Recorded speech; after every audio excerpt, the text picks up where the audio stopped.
Hello and welcome to another Let's Play. Today we're doing Nancy Drew, Treasure in the Royal Tower.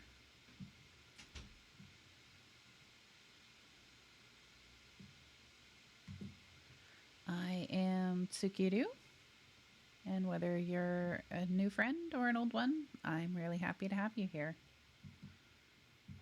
Alright. Hi there, it's me, Nancy Drew. You're just in time for my latest mystery, Treasure in the Royal Tower. Choose your difficulty level to start off. If you're new to adventure games, you might want to click the tutorial button first for a few tips on how to play the game. Dear George, so much for my Wisconsin ski vacation. I arrived here at Wickford Castle last night, just before a blizzard swept in. The mountain is completely shut down, and the surrounding roads are closed. I think I'm one of the few guests who made it to the castle at all. The place is huge and old, and slightly creepy under the circumstances. You should hear this wind. What's more, the owner, Christy Lane, my father's friend, is away on business. I tried to ask the caretaker, Dexter, how I could contact her, but he said he didn't know. Doesn't that seem odd? I couldn't help feeling like there was something he wasn't telling me. All this makes me a little nervous, but I'm determined to enjoy myself. After all, this is a vacation, right? I have big plans to explore the castle. That Ezra Wickford, the original owner, must have been quite a character to have built such an extraordinary place. It's filled with strange, dead-end corridors, for one thing. And I noticed one of the towers is totally different from the other ones. Of course, I'll have to save some time to meet Jacques Brunet, the French ski instructor.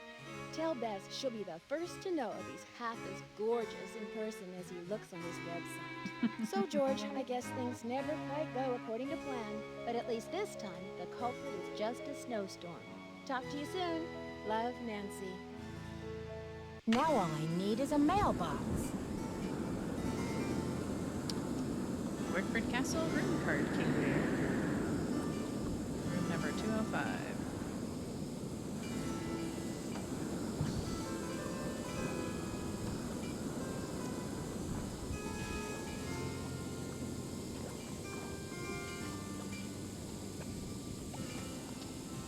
Forget sometimes that with the older ones it's best to have a means of being able to jot down some information.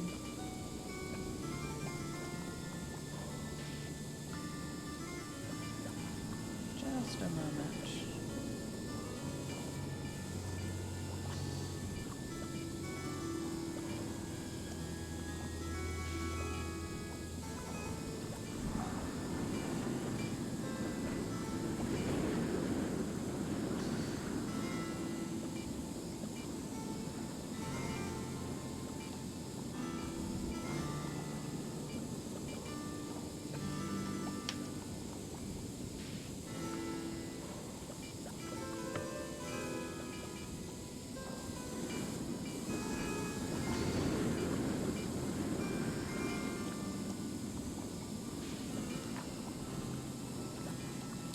Fingerprinting 101, using fingerprints to determine keypad access codes by Karen Clausen. Excuse me. When we touch things, some of the oil from our skin is left behind on the surface. It sounds way louder. Dear George, so much for my Wisconsin ski vacation. I arrived here at Wickford Castle last night, just before a blizzard swept in.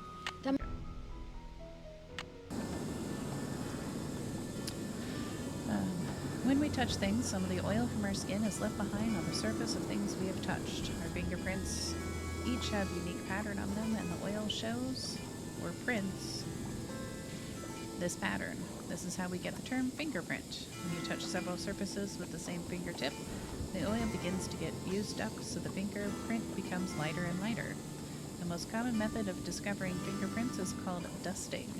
When you brush a light powder over a surface, the powder or dust will cling to the oil left by the fingerprints, revealing the fingerprints, or fingertips, revealing the fingerprints. Remember, fingerprints will appear in dark or lighter shades depending on how much oil is present.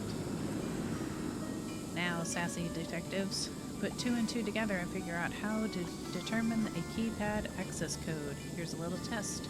If you saw the 4 fingerprints below, in what order would you put them from first to last? Will the darkest fingerprint be the first button that was pressed or the last? If so, then what's the code? So, 1735.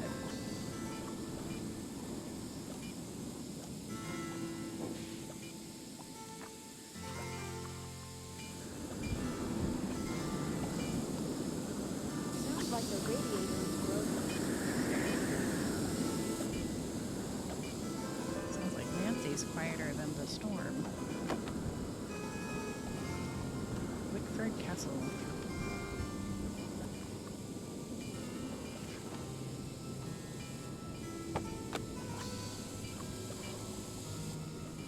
I'd better take my key with me. I thought I had it. Okay.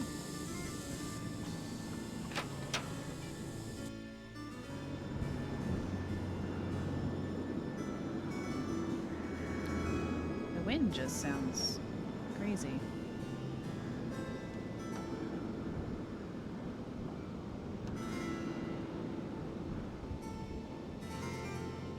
Hello, Miss Drew. Did you get squared away upstairs?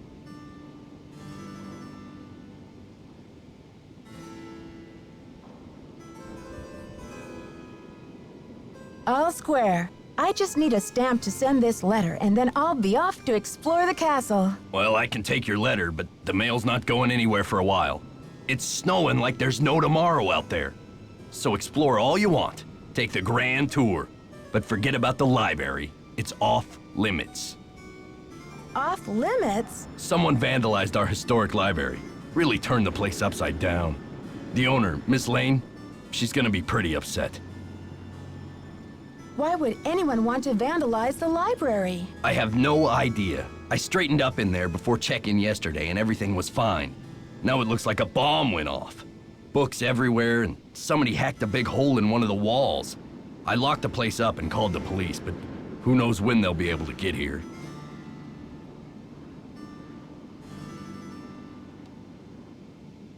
Wow, a hole in the wall? What do you think they were looking for? I can't tell, but somebody's definitely after something. How do you know? Well, this Professor Hotchkiss just called me in a terrible flap, saying our room's been robbed. I went up there, but she wouldn't open the door to talk about it. Wouldn't even tell me what was missing. So what's she want me to do about it? Sounds like you're swamped, Mr. Egan. Is there any way I can help? Well, Hotchkiss has a pair of ski boots in the basement. The Frenchman's been working on them for her, but he won't deliver them. Says he's a ski instructor, not a bellhop. I hate to ask this, but if you could grab those boots and bring them up to her, it might smooth her feathers. Sure would smooth mine. Okay. See ya, Mr. Egan. Goodbye.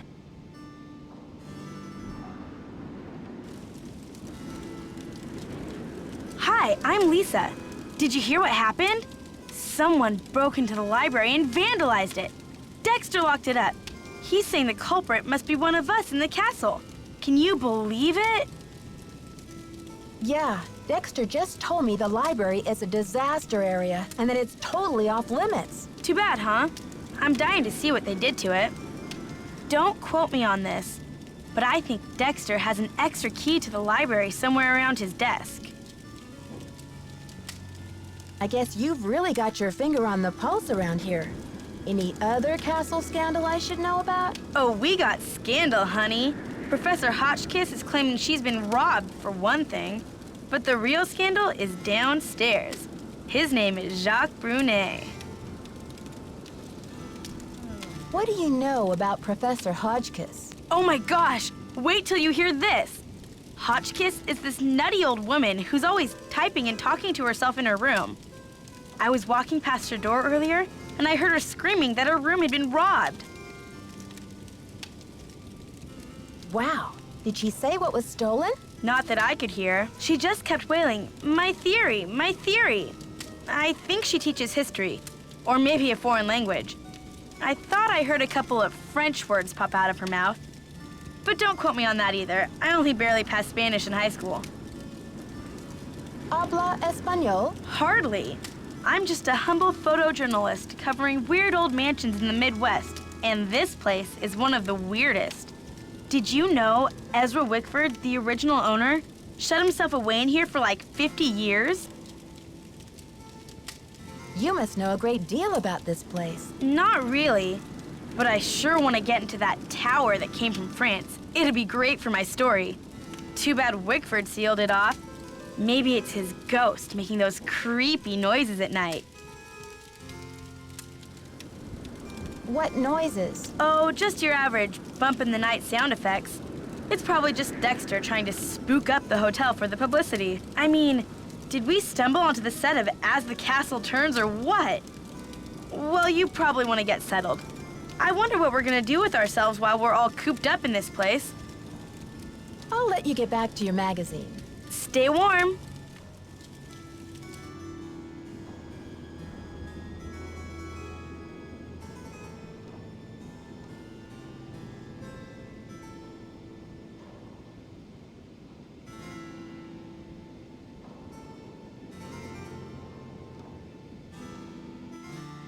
It's locked.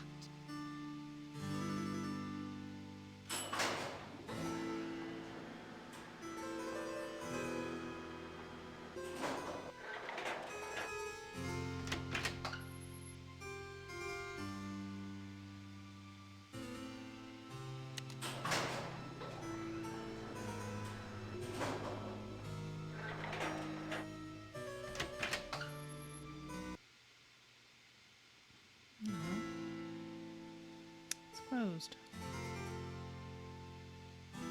9 a.m. to 12 p.m. Oh. And then 2 p.m. to 5. Okay. Can't do that, but I can try out the locker. 310.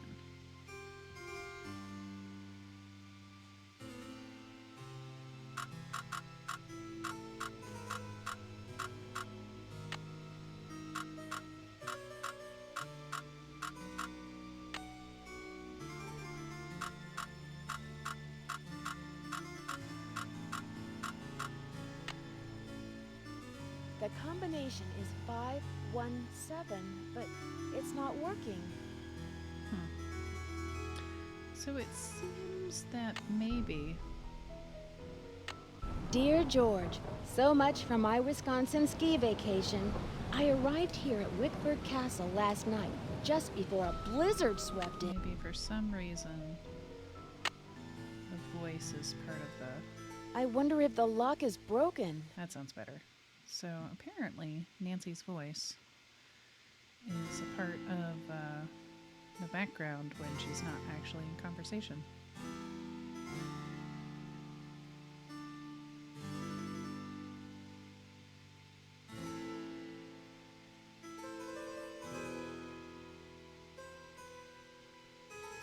Dead end.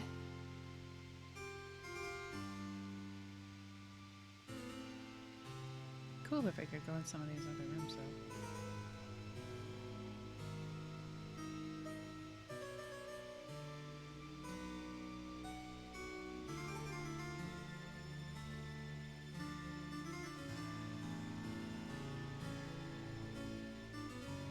It's too dark. I should take the elevator.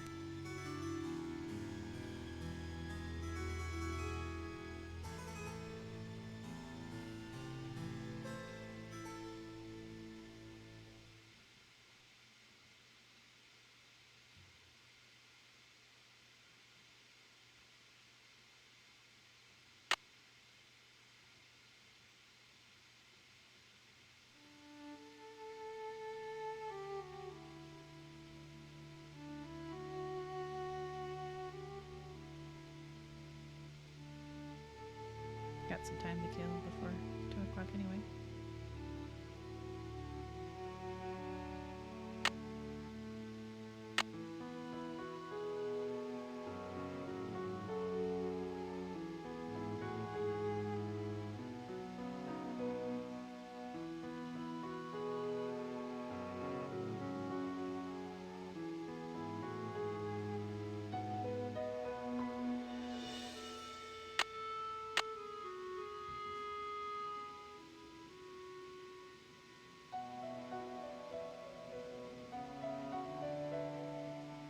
It's too dark.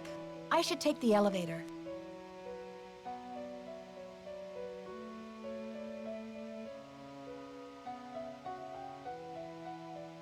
Oops, too far.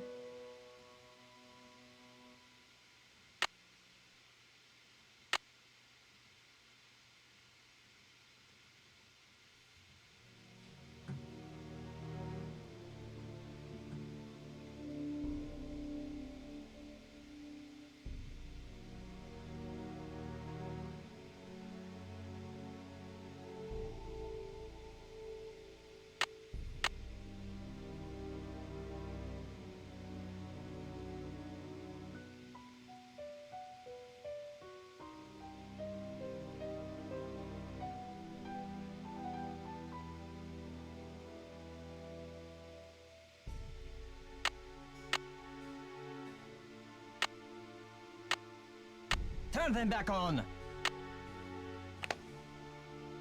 It's not even supposed to be here.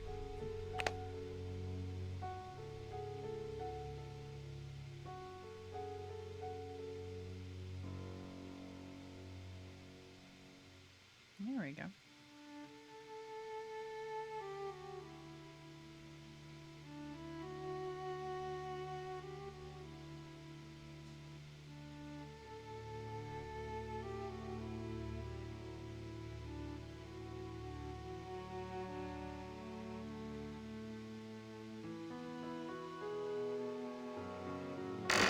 Yet another dead end.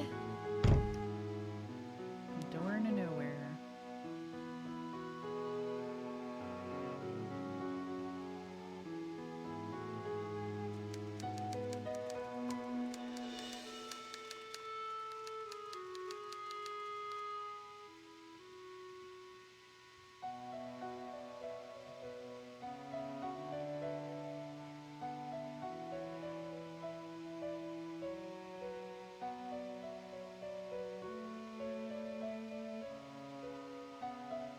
This one goes nowhere.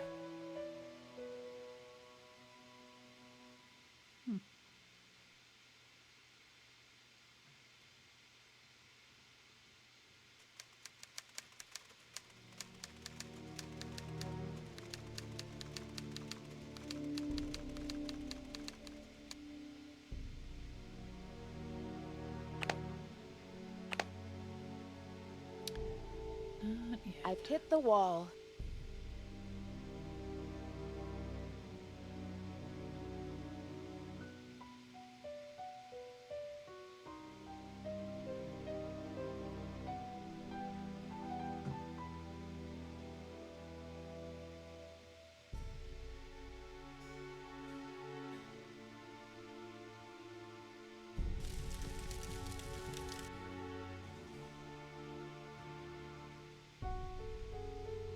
Okay. So that's the stairs. Well, that was a quick tour.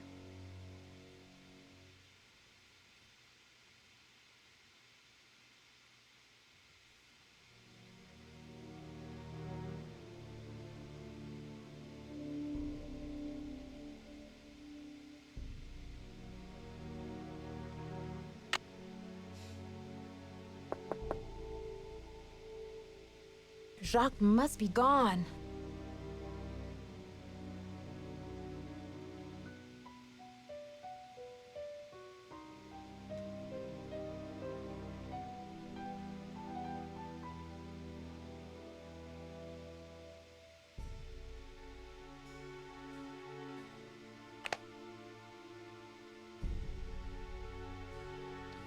Almost.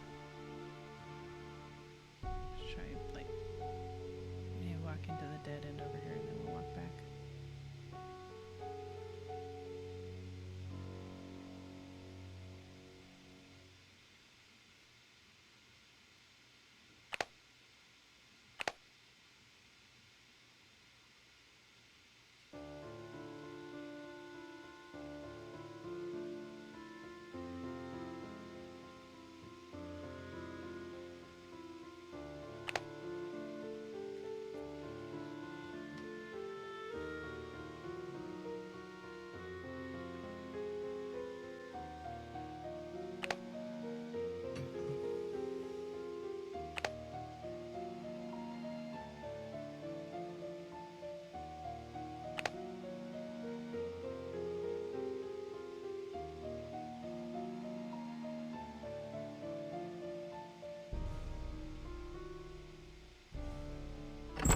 Ugh, it's like the North Pole out there.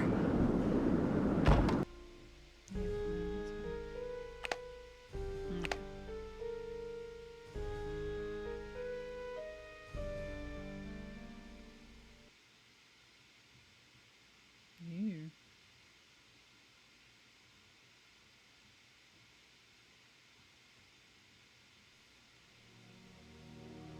There he is. Bonjour, mademoiselle. Je m'appelle Jacques Brunet.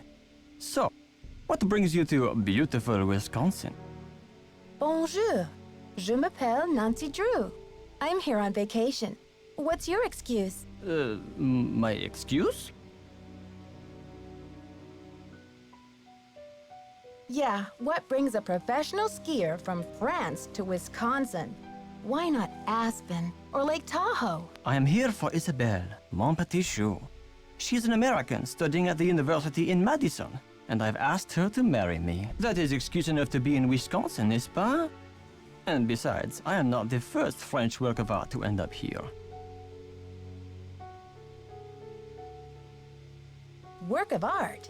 What are you talking about? I am speaking of the Queen's Tower, of course. It comes from the Château Rochemont in a town in France near where I grew up. Didn't you notice it when you drove in?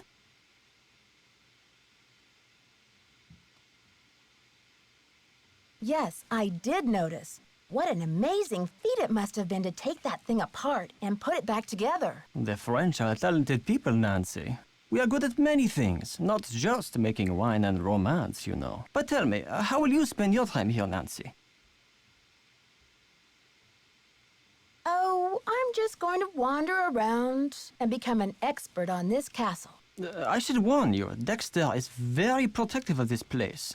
He does not take kindly to people snooping around where they should not. Thanks for the tip, but I think Dexter and I are going to get along just fine. Get along just fine, you say? Ah, a woman who knows her own powers of persuasion. Elle est dangereuse, non?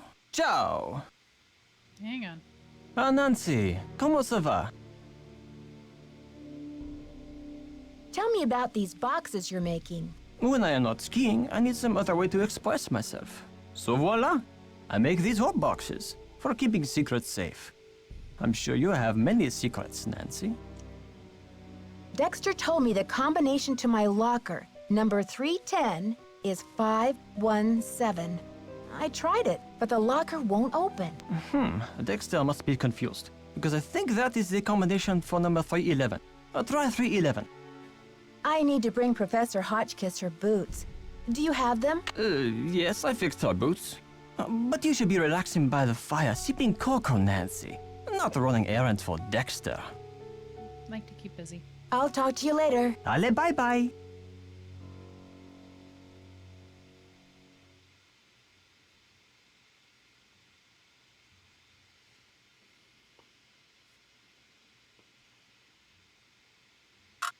Oops, wrong way. Well, I don't think it matters, but...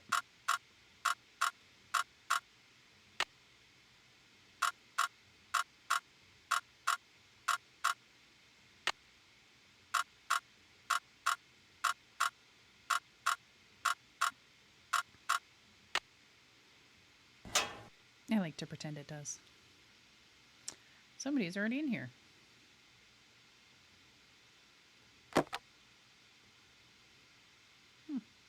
Camera, passports.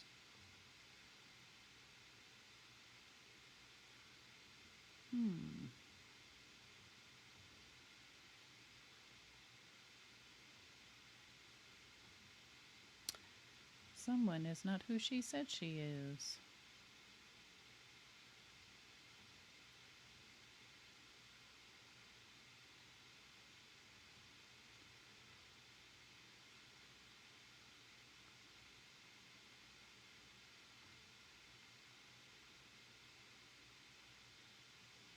Wow. What was that? Lisa, mi amiga. I do not speak Spanish, but apparently she does. She's all sorts of fibs, isn't she?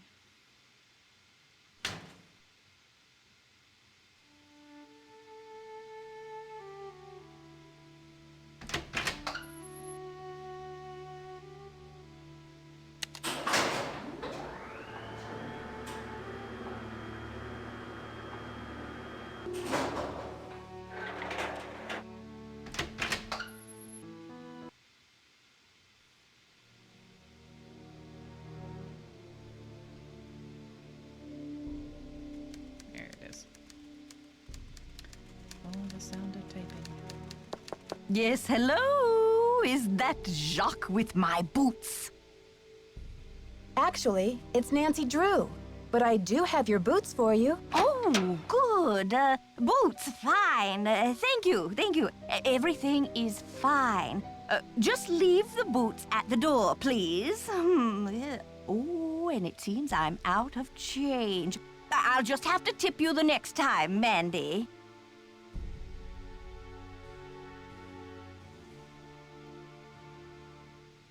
No tip is necessary, Professor Hotchkiss. I don't actually work here.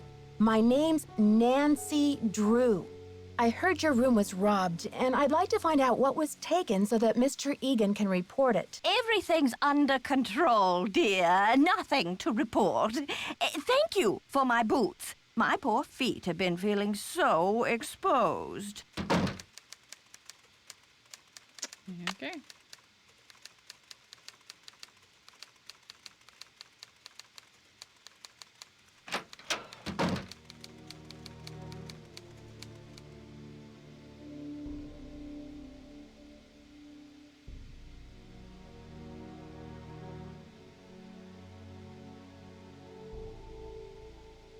Can I help you? I think there's something wrong with my radiator. It hisses, and there's a clanging noise, too. Could you check it out for me? Sorry about that inconvenience, but you're just gonna have to sit tight for a while. I'm the only one on duty while the owner's away. And around here, it seems like even if it ain't broke, it still needs fixing. Last time I checked, there were only 24 hours in a day. Hotchkiss called to report that she got her boots. But now I'm told that the light is out in the back stairwell. Could you check the circuit breaker in the basement and make sure it's working? Actually, I've already fixed it. Okay, we're really making progress here, kid. So, you go up to Hotchkiss's room and see what she wants for dinner. She's not answering her phone. No problem, boss.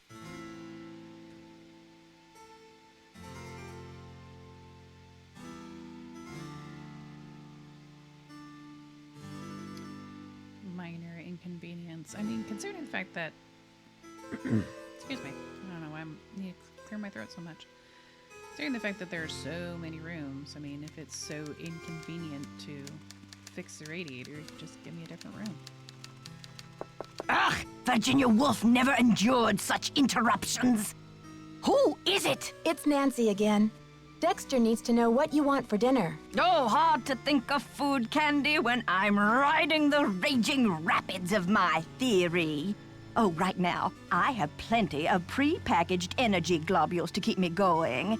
But tell Baxter that I am developing a powerful craving for couscous. Yes, couscous for dinner would be splendid. I'll have a nice tip for you next time, Fanny. Couscous.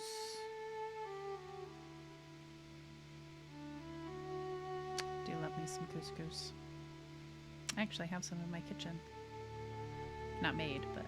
Yes? The professor says she has a hankering for, couscous. Couscous? Never heard of it. Tell her to order something off the menu. So, how long have you been working here? A while. Okay. See ya, Mr. Egan. Goodbye.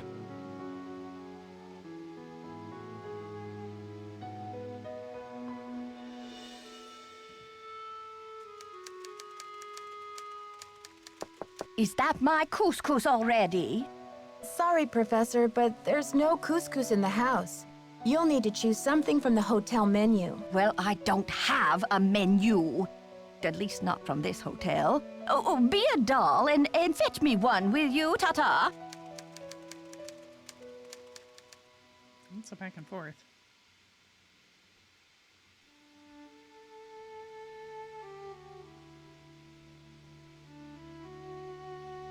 Did you bring Hotchkiss a menu? Whoops. I guess I forgot. That's a shame. Okay. See ya, Mr. Egan. Goodbye. Okay.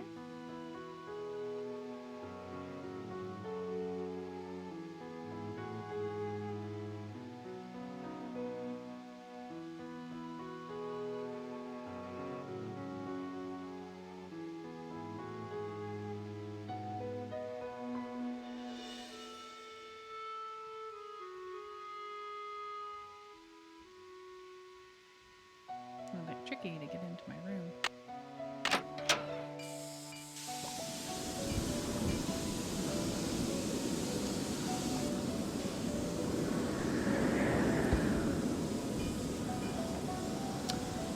Wickford Castle menu, breakfast, lunch, and dinner. Baby back ribs with creature of the night barbecue sauce. Fried bologna sandwich supreme on white bread. 50 cents for crushed potato chip sprinkles? Jeez. Anchovy heaven Caesar salad with eternity of garlic croutons. Hot diggity, all you can eat fried chicken drumsticks. Something smokin', chili cheese dog. Better than nothing broccoli surprise. Desserts, white cheddar ice cream log. Chocolate mayhem, odyssey to banana land. Key to enlightenment lime pie. Sugar crusted rhubarb, jerky royale. Alright.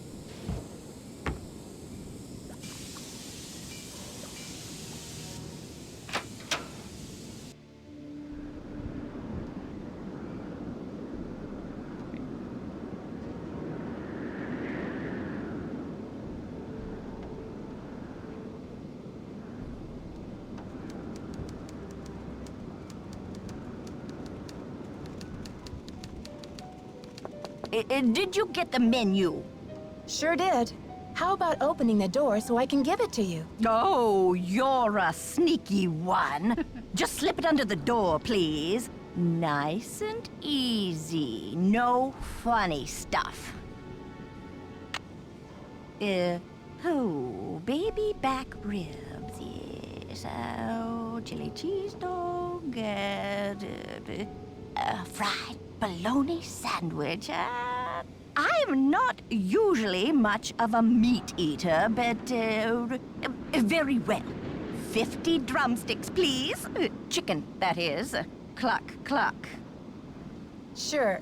50 drumsticks. Whatever makes you happy. Rock and roll, dear. 50 drumsticks.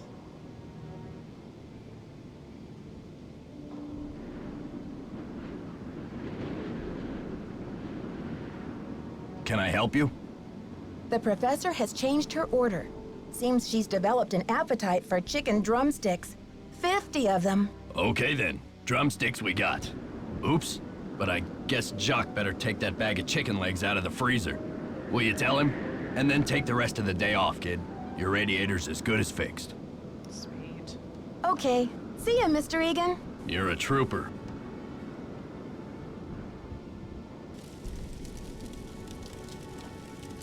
She's gone.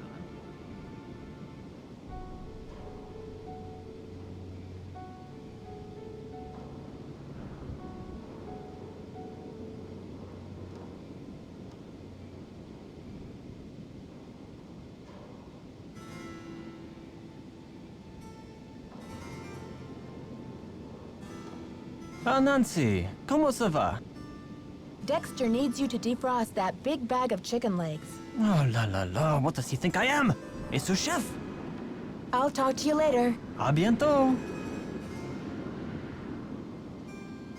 mean, if you're the only two people around. 4 o'clock. Actually, you know what? Let's take the elevator back. Go make some phone calls.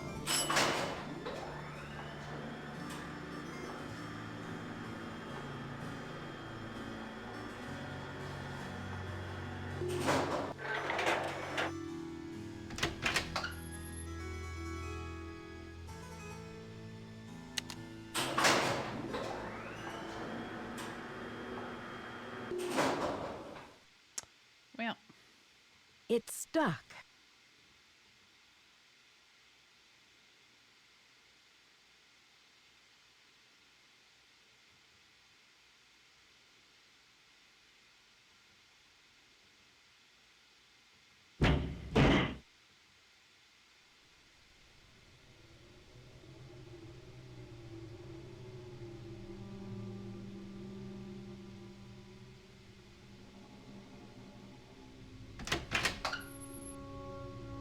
You!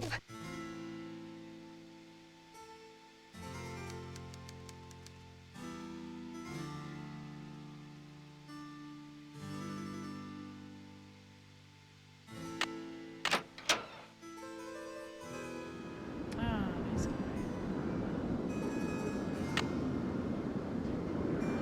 Mind it. Well, except for the wind, Jesus.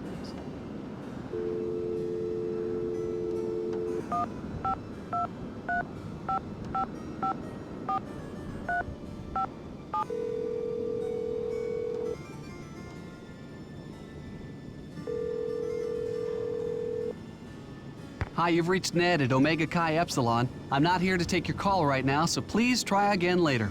Thanks.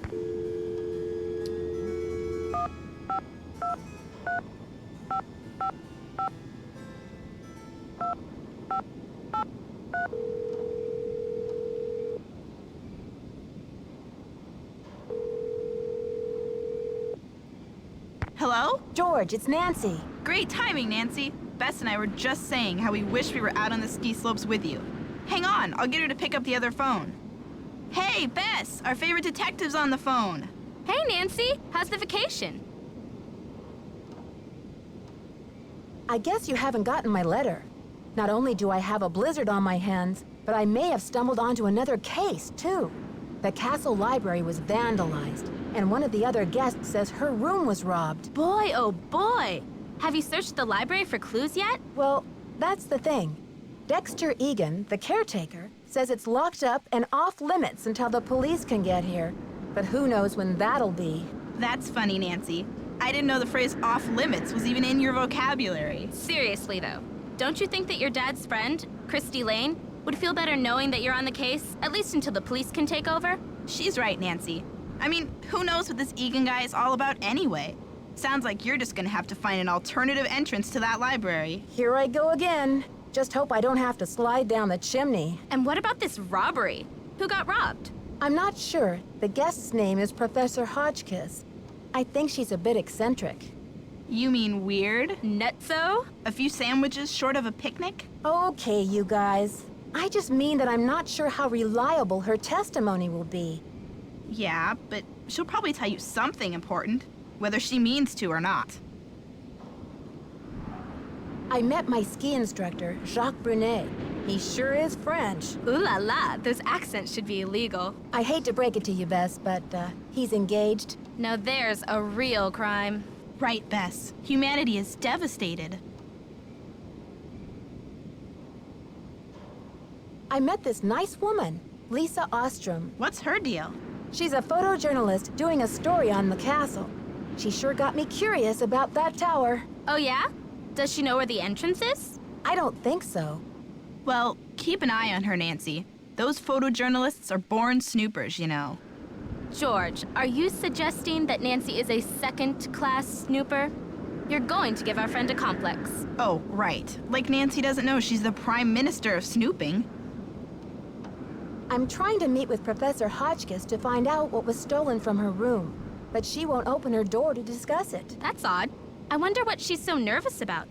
I'll bet she's hiding something in her room. Like what, Bess? The elephant that trampled the library? She's probably just a little freaked. I mean, if her room really was robbed, you'll find a way to make her trust you, Nancy. I'll bet Bess's last slice of pizza on it. Hey. Okay, you two. I'll talk to you soon. Watch out for weird people! Those are the best kind.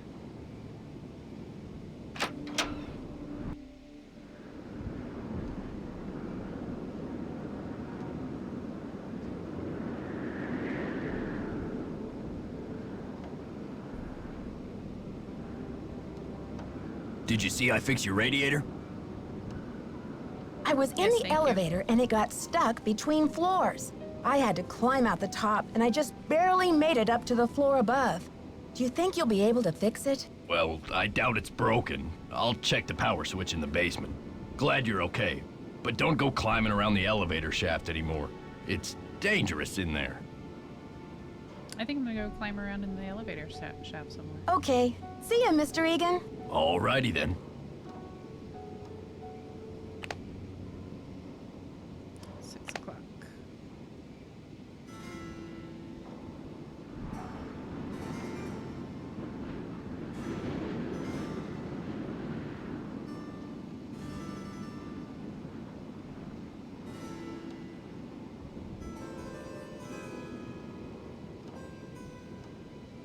Activate or recent.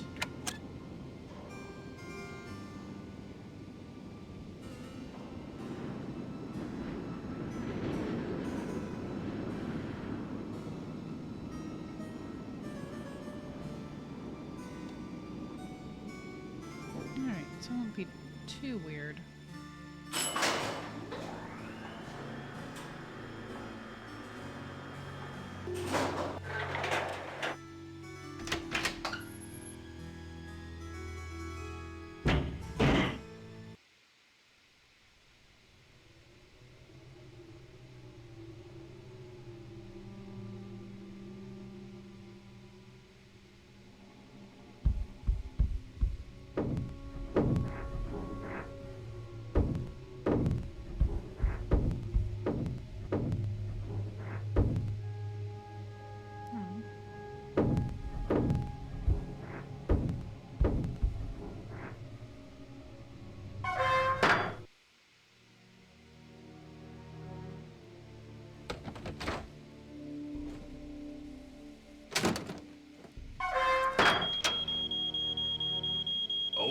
Okay, I hear you. Darn you, crazy old man. I know you hid that thing around here somewhere.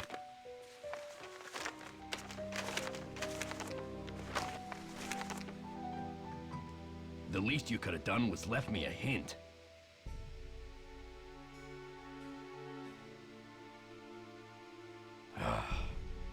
I don't have time to clean this up.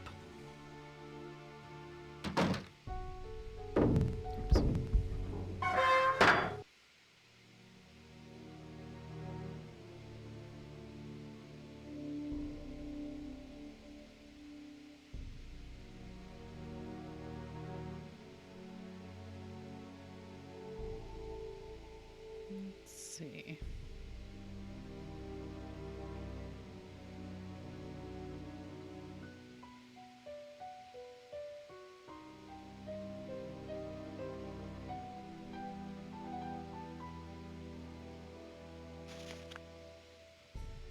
Atlas of the United States,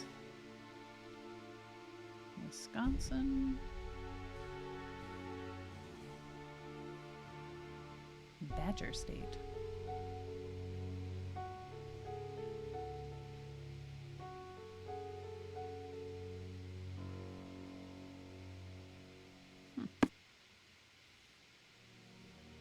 Sure is dusty. That would be useful.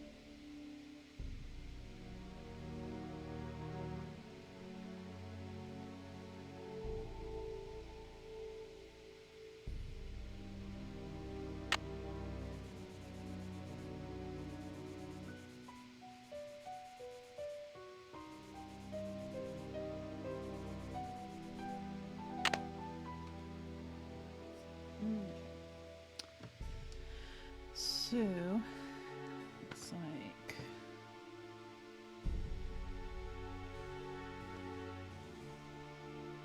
£3 or star.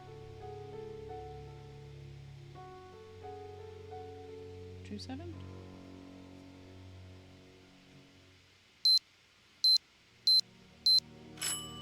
Alright.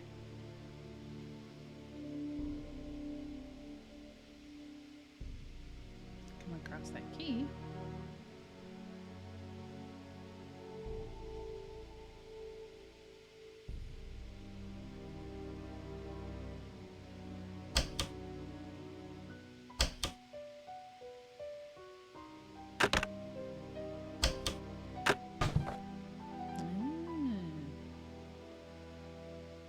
Mm. 15, 10, -5.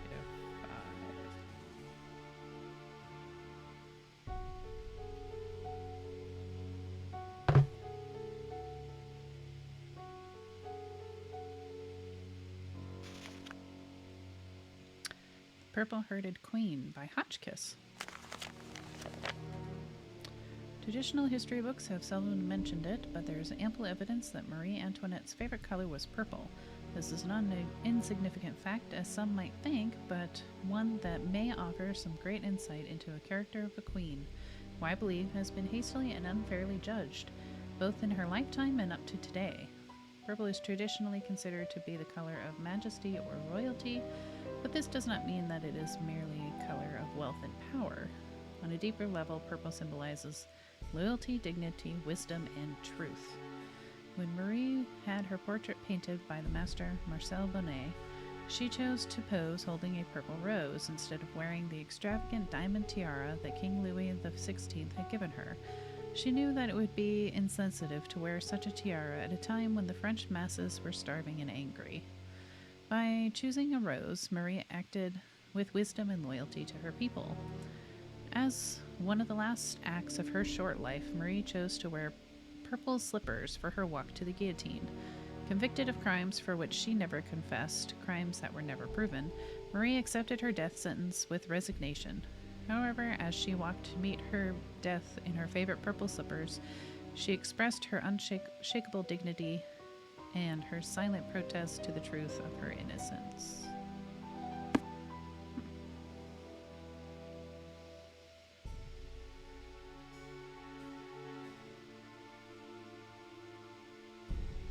A sly rabbit will have 3 openings to its den. Okay.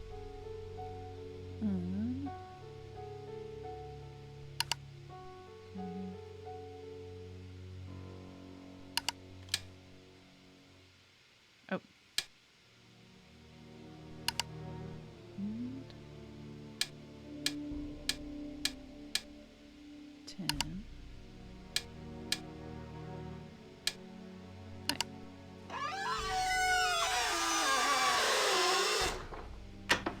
Okay.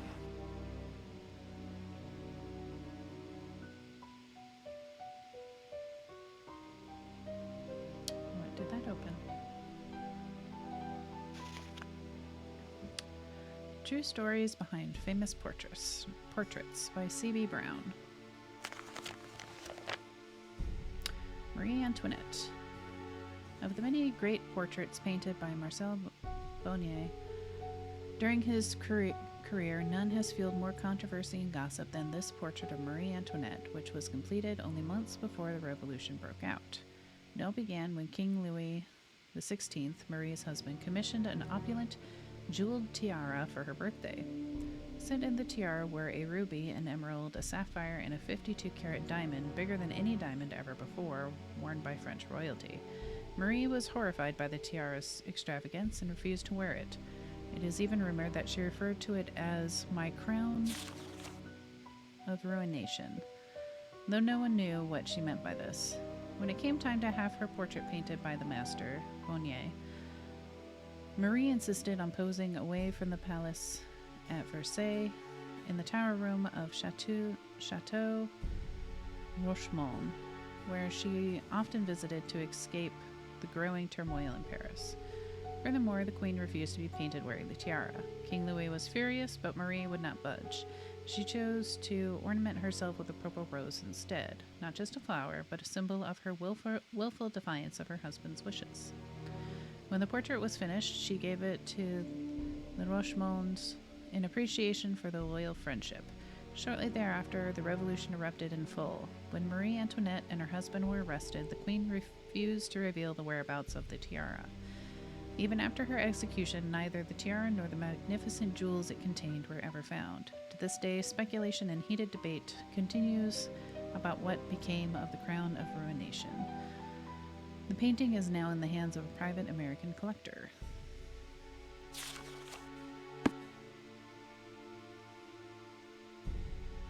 So, that one.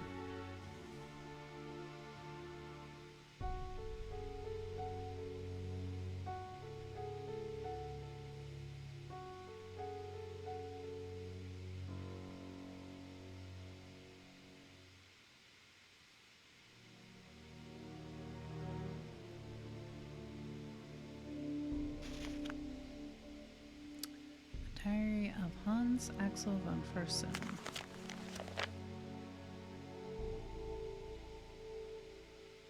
Swedish-French soldier and diplomatic agent who became a close friend of Queen Marie Antionette during the early 1780s and went to work for the counter-revolutionary movement after 1789. After Antoinette's execution in 1793, von Fersen wrote about her every year on the anniversary of her death until his own death in 1810. Many scholars have concluded that he must have been in love with her. His diary recounts his political movements during this time and provides us with valuable historical insight into the political climate in France at the end of the 18th century.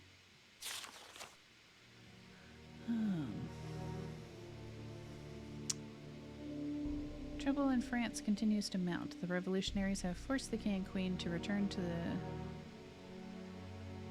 not sure how to say that, in Paris, where they are living like virtual prisoners. I am working with counter-revolutionaries to help the royal couple escape to England. Everything is arranged. False passports, carriage, and disguises. Just after midnight on Tuesday, the king and queen, dressed as servants, will slip out of the city by coach. I will be their driver. I have instructed Marie to bring her jewels with her. If they are stopped, she may be able to bargain with the revolutionaries. Her diamonds for her life. I can have no peace until I know she is safe beyond the treachery of this revolution. Alas, what a cursed night. I had not expected that Commander Lebeau, Marie's most outspoken enemy, would be present at the checkpoint. Marie tried to negotiate, but that scoundrel took her jewels and threw her at the mercy of his revolutionary apes anyway. I was helpless to stop him. She and Louis were escorted back to Paris like common criminals. The situation is grim indeed. I still cannot speak to the Queen, as she is kept under full-time surveillance. I am awaiting orders from Vienna to see what to do next, but I fear that it may be too late to save Marie or her husband. The thought of her suffering destroys me.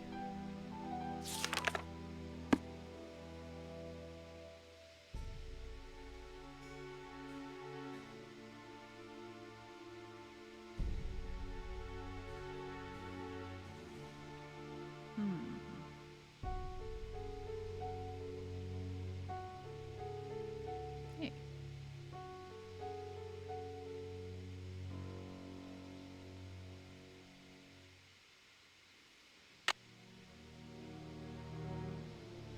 Candle.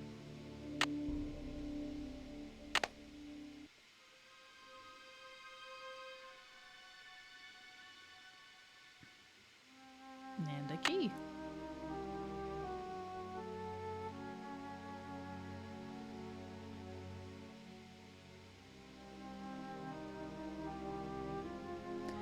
The castle's been empty for many years now. These hallways just echo in vain. And oh, how I miss you, my one-time son. My anger's dissolved into pain.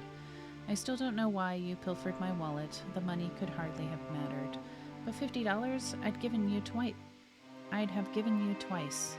But instead, my poor heart you shattered. If only I could find you, we'd patch it all up. Talk it through as dad and son should. Perhaps you meant only to test my love. Perhaps you left misunderstood. I want you to know that your old man forgives you. Old bygones are bygone with me. So I've left you one keepsake to remember me by. You'll be sure to be delighted to see. Go out to the garden, my old thinking spot, my refuge in hours of dread.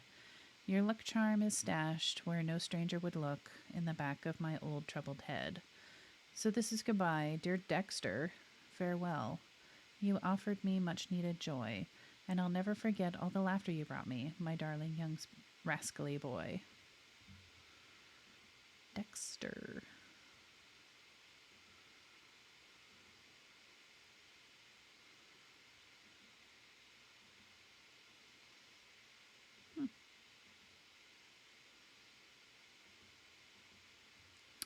Bug collections.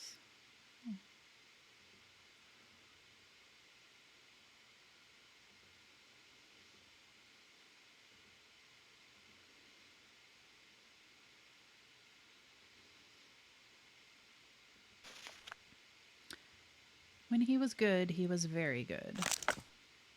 Dexter, the sun in my life. Castle boy wins state spelling bee. Young buckaroos. Oh, yeah, okay. Chartered by Congress, National Council, Certificate of Service.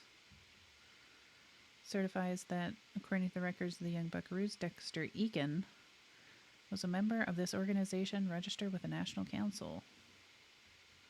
So, kind of like Boy Scouts by the looks of it. Students from all corners of Wisconsin competed at the Badger State Spelling Bee in Madison on Saturday.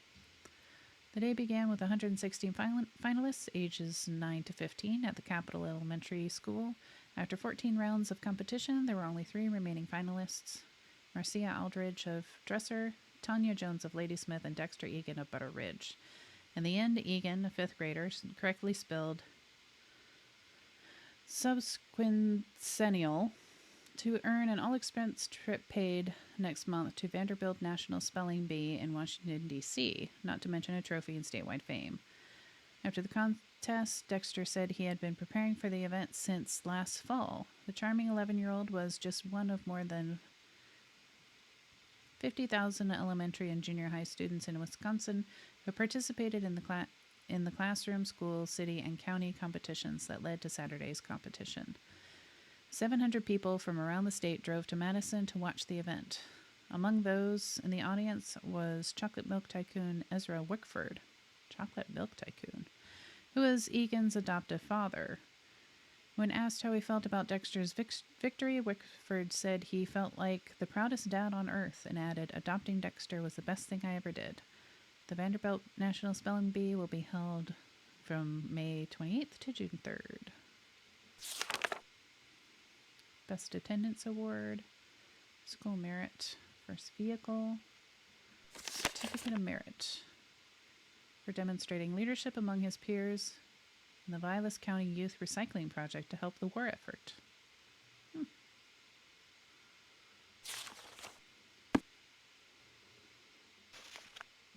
When he was bad, he was horrid.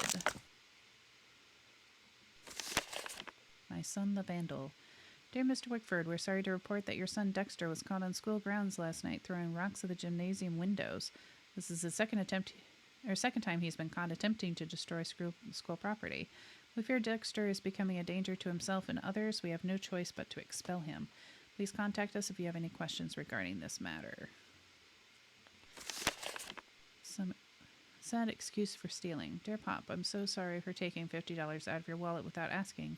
I know it was wrong. I know you are very disappointed in me. I'm sorry. I will never do it again. Your son, Dexter.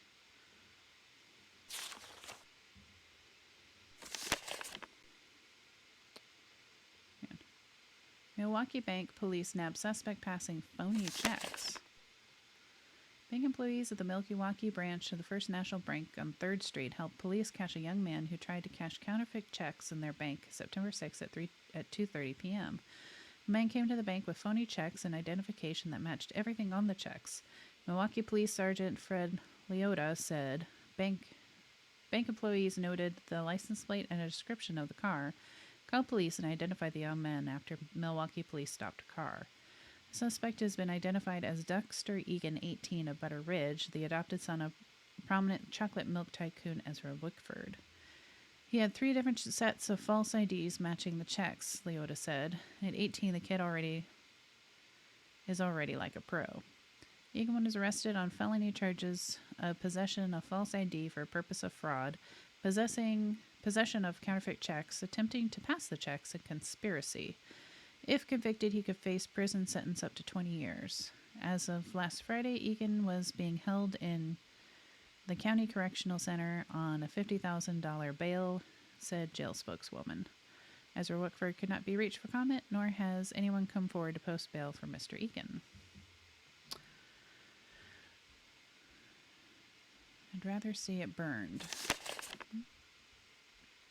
Dear Ezra, I have changed your will according to the directions you gave me on our meeting on May 21st. In the event of your death, Dexter will have no recourse to inherit Wickford Castle or any of your estate or financial holdings. Further, he will be unable to claim any association with or capitalize upon your name or reputation. I am currently proceeding with your request to annul your adoptive relationship with Dexter. And to sever any subsidiary legal ties you may have to him. I will notify you when these procedures are finalized. On a personal note, allow me to say how sorry I am to hear of Dexter's criminal conviction and to urge you not to blame yourself. I'm sure you did the best you could with Dexter, but some children just turn out to be bad eggs. Nonetheless, while your disappointment must be profound, I commend your prudence and pragmatism in the decisions you have made to protect your estate. Jeez.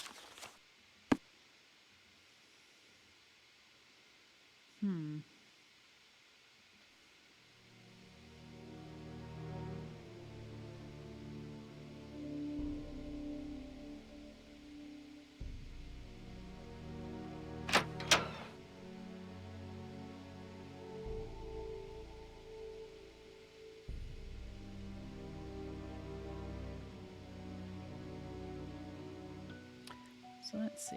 I've got a key to somewhere outside. Can I help you? So, did you grow up around here? You could say that. Did you know the original owner, Ezra Wickford, when he lived here? You could say that.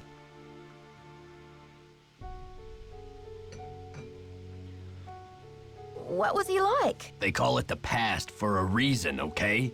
Because it's over. So, do you know if Ezra Wickford had a place where he liked to go and think? Someplace he thought of as a refuge? There was a private area of the garden. Yeah. The entrance was hidden, so no one could bother him there. Do you think I could go check it out? Forget about it. There's nothing out there but dead weeds and crumbling statues. Were you allowed to go out there? Once in a while he'd bring me out there and teach me about his favorite flowers, but that was like 100 years ago. Okay. See ya, Mr. Egan. Alrighty then. Let's see. What time is it? 10 o'clock. Well, nearly. Is that you, Brandy? Oh, I'm glad you're here. At the moment, my theory is rising like a magnificent souffle. I need to collect a few more ingredients, if you will, but it's a delicate situation. If I leave my room even for a moment, I fear the souffle will come crashing down in a heap. Okay. What do you need me for, Professor? What I need is some information about the castle. Hard numbers. I've come to the conclusion that you are an enterprising and faithful soul. Therefore, I have decided to entrust you with this important mission. Who knows? If you succeed, I might whisk you away from the hotel business to be my personal research assistant. Well, Professor Hotchkiss, I'm not actually in the hotel business, but I'd love to help. Marvelous! Here's what I need to know. Not counting the towers, how many windows are there on the face of the castle? I'll be very eager to hear what you come up with. But please, don't disturb me unless you have the answer. Not counting the towers.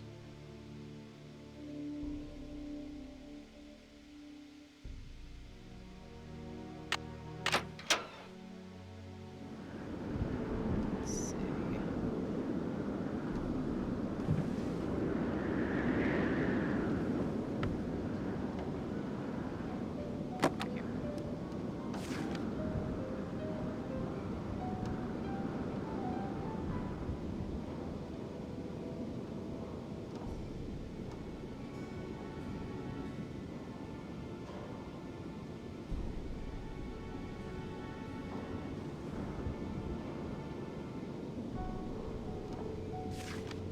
Yep.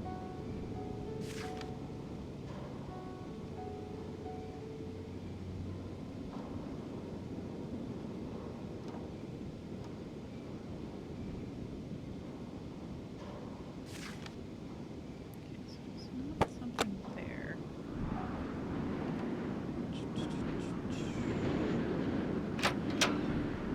And there's a pitcher downstairs.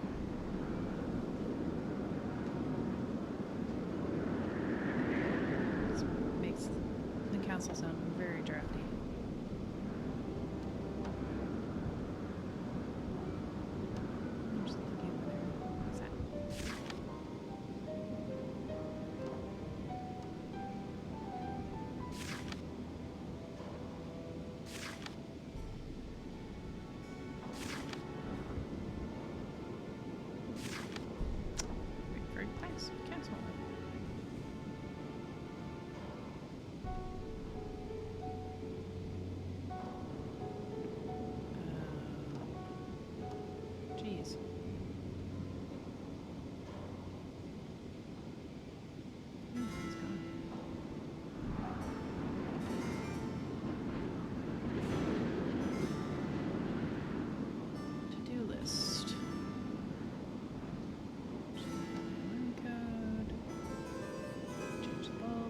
searching.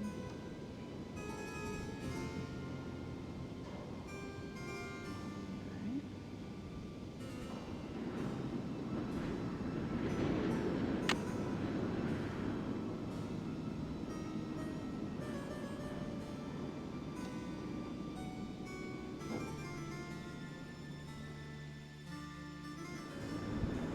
So we have a key.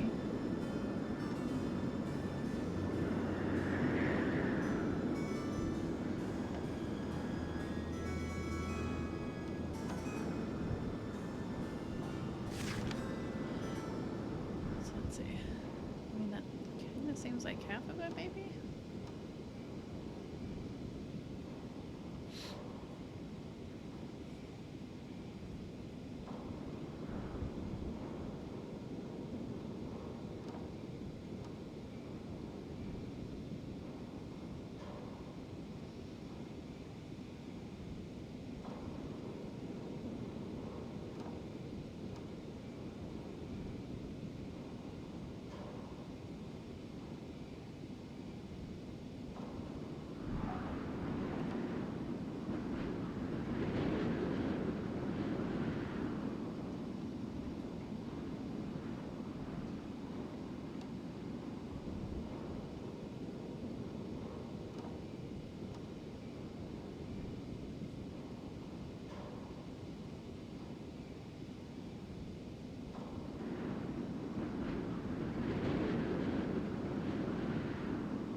Let's see.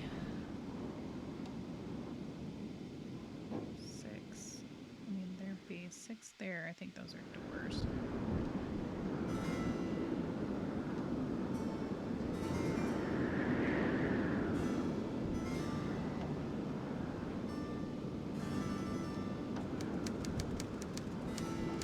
Yes. Did you find the information I asked you for? Sure did. Good, but I need you to write it down so I don't forget. Let's make a guess.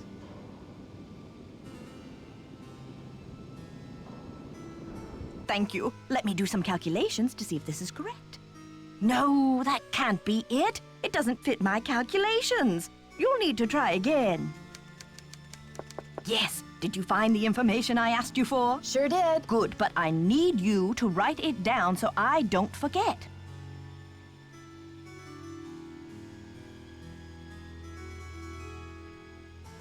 Let's pretend that's half. Thank you. Let me do some calculations to see if this is correct.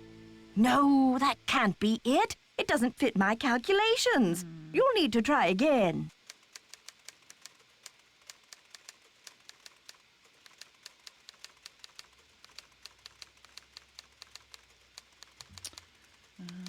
Yes. Did you find the information I asked you for? Sure did. Good, but I need you to write it down so I don't forget. 8? Thank you. Let me do some calculations to see if this is correct.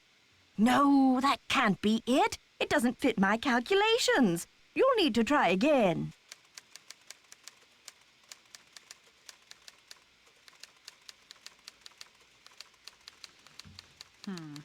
Yes. Did you find the information I asked you for?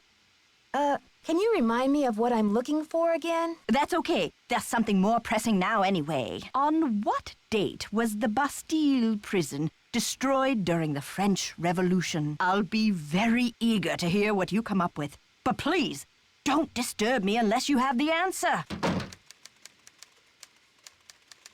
Okay, well, you read there were a bunch of books in the library. I guess I could have taken the elevator, but I'm dedicated. I'll just go down the stairs.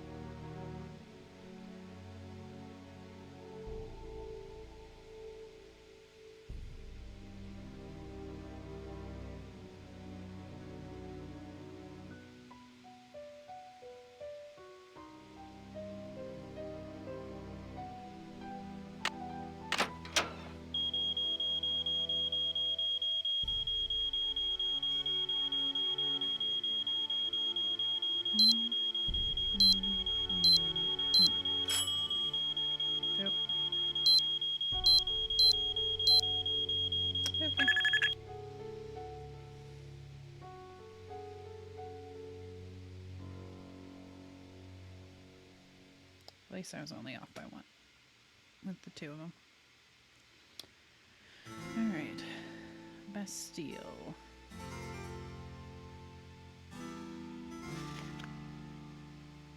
That's about the color.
That's the outlaws.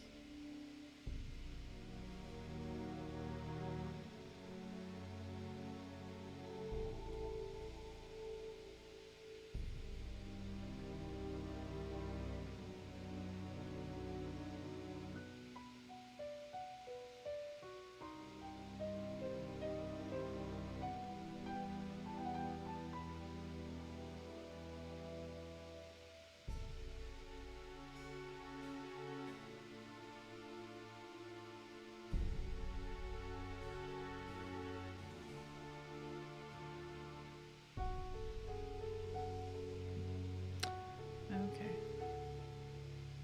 There's one other place I can look.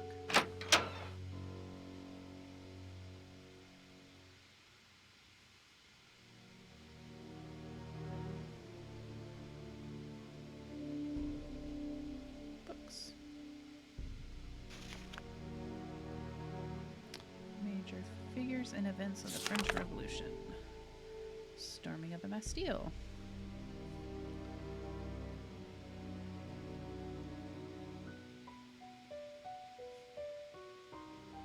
July 14th, 1789. Governor was killed, 7 inmates, none of them political prisoners, were freed. After the prison was overthrown, its thick walls were torn down.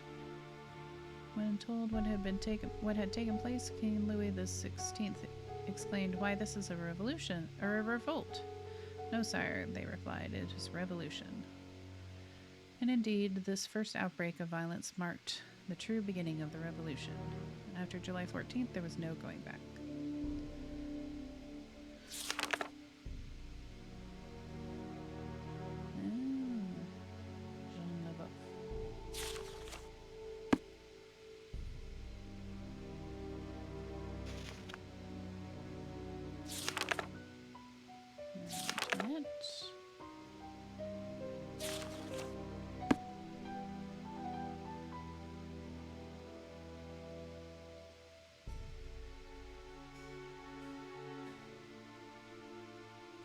Okay.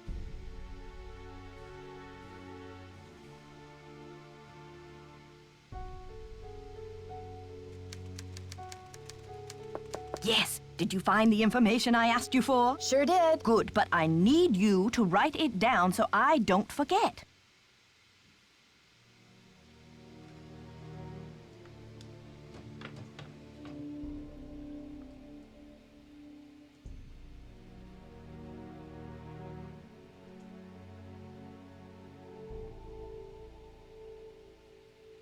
That's too much.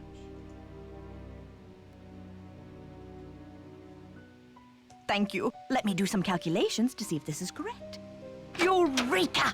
If there's one thing I like in a young person, it's ingenuity. Now, I've got work to do. Time to stir the cauldron and stoke the fire. But if you'd like to talk, I'll be holding office hours in the lobby between 3 and 6 a.m. Meet me then.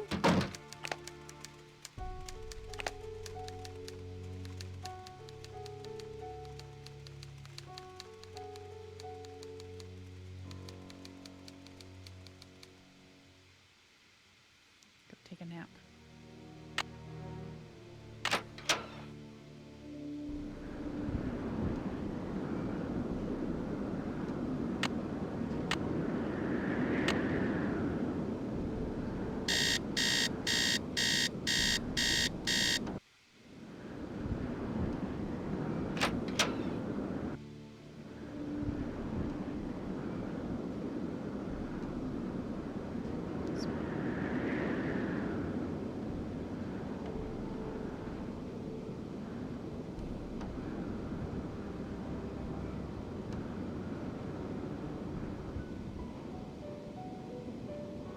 Nancy, dear, welcome to the witching hour. Isn't it marvelous to be up and about when others are sound asleep? I find my brain waves are at their most powerful during this time.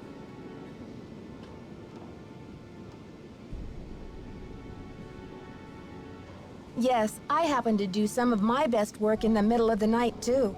So, tell me, Professor, what is this theory you're working on? Well, you probably know by now that I'm a scholar of French history.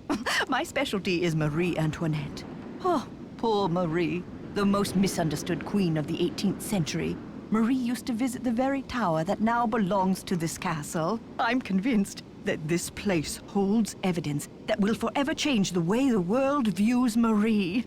But the walls have ears, so I'd rather not say any more right now. Oh, if you're really interested, why don't you go up to my room and have a look around yourself? You've been such a great help to me, almost like an apprentice. Oh, I've always wanted an apprentice. Wow, Professor, that's really generous of you. I'd love to learn more about your work, but are you sure you don't mind? I insist.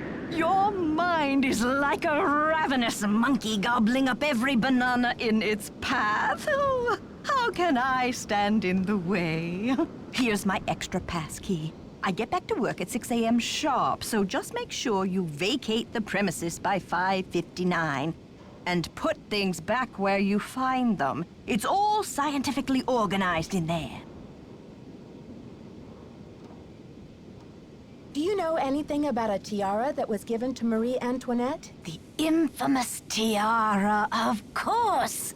Oh, people thought Marie had this extravagant piece commissioned for herself, and they hated her for it. But really, it was her husband, King Louis XVI, who had it made for her birthday. Oh, she didn't want it, refused to wear it, and then, a few months before the revolution broke out, the tiara disappeared. Was it ever found? It was never found. There were rumors that she had it destroyed, but no one has ever been able to prove this. What did you mean when you said Marie Antoinette was misunderstood? Everyone thought Marie did nothing but spend France's money on jewels and fancy soap for herself, while her people were starving. History books have upheld the myth that she was just a spoiled and heartless brat, but I don't believe it. What do you believe? I believe that she's been the victim of vicious rumors and lazy historians for too long, and that if the real story could be told, people would realize that Marie Antoinette was actually a good woman who wanted to help her people but didn't know how. See you soon. Goodbye.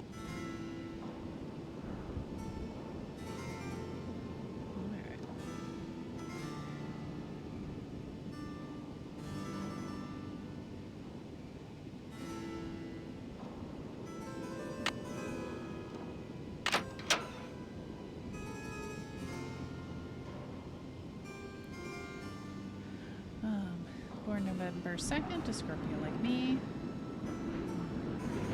Austrian birth, name Marie Antonia.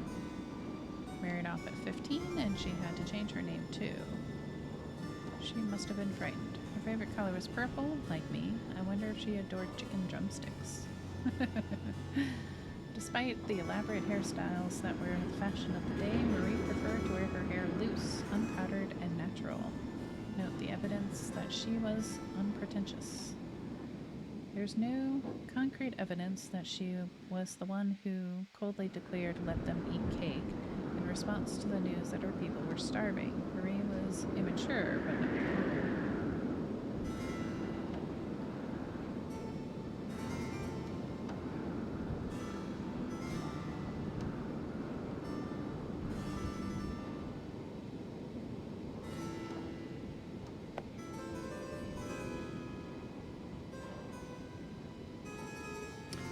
Derby.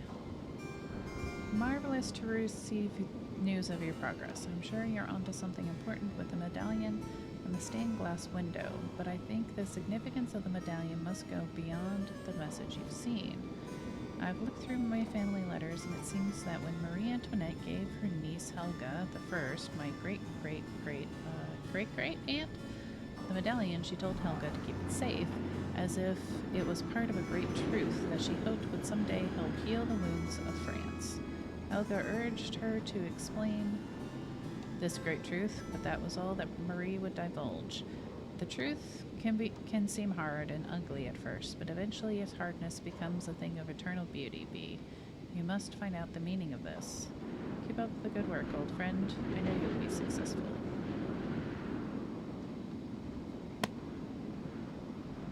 Oops. There we go. Here's our boots. Testing. Can anyone hear me? Hotchkiss to Earth. Come in, Earth. Oh, okay. I think we're rolling. Now, let's get a look at these hallways. So rich in detail. You'd never know this place was built in 1920. It's all so 18th C. Oh, and there's Marie. I feel so close to her, just being here. It's as if her spirit is in the air, sweet as the smell of fried chicken. Is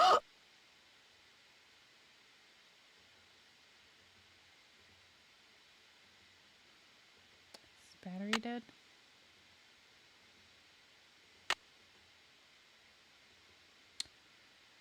Okay. Well, she's found something, but...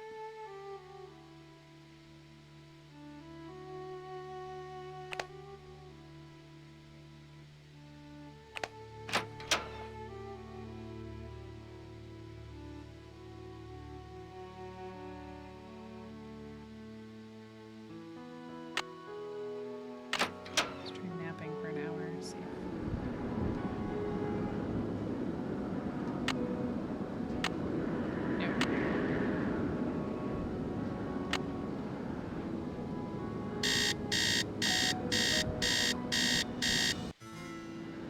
I could fall asleep as quickly as Nancy seems to be able to.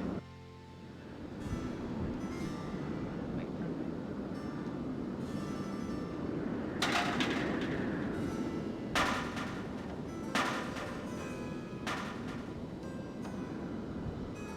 This must be the noises that Lisa was talking about.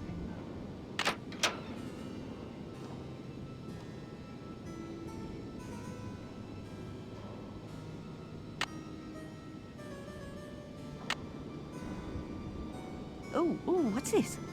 It appears to be some kind of peephole. But what, pray, does it peep upon? Shall I peep? La la, I do believe I'll peep. The beauty, the colors. So this is what Helga told me to look for. Where's my medallion? It fits! Note to self, high five Team Hotchkiss. And what's this? A message? Eureka! It says the diamond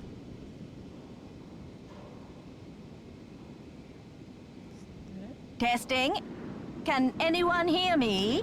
Hotchkiss to Earth. Come in, Earth. Oh, okay. I think we're rolling. I think we have to sit this again. Now, let's get a look at these hallways. So rich in detail. You'd never know this place was built in 1920. It's all so 18th C. Oh, and there's Marie. I feel so close to her, just being here. It's as if her spirit is in the air, sweet as the smell of fried chicken. Okay.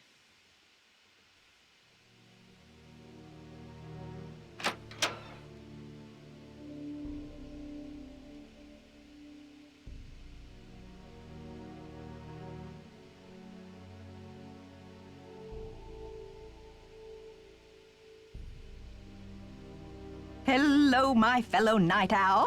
Or perhaps I should say hoot hoot. Ooh. Did you find anything of interest in my room? I did pop in there, though interesting doesn't begin to describe the place. Would you mind if I went back another time? Of course not. Pop in all you like, just not when I'm working. See you soon. Goodbye. Okay, so there's nothing else to talk about there. Dexter's gone.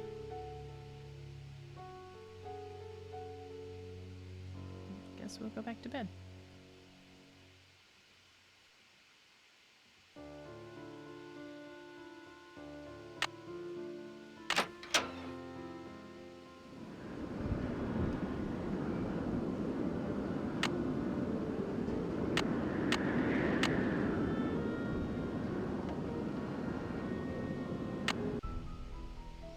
So, I think I'm actually going to leave it there for now.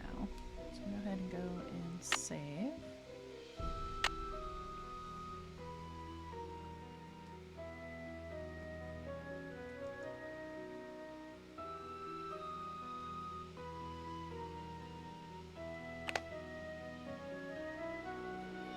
Alright, so we'll go ahead and stop here.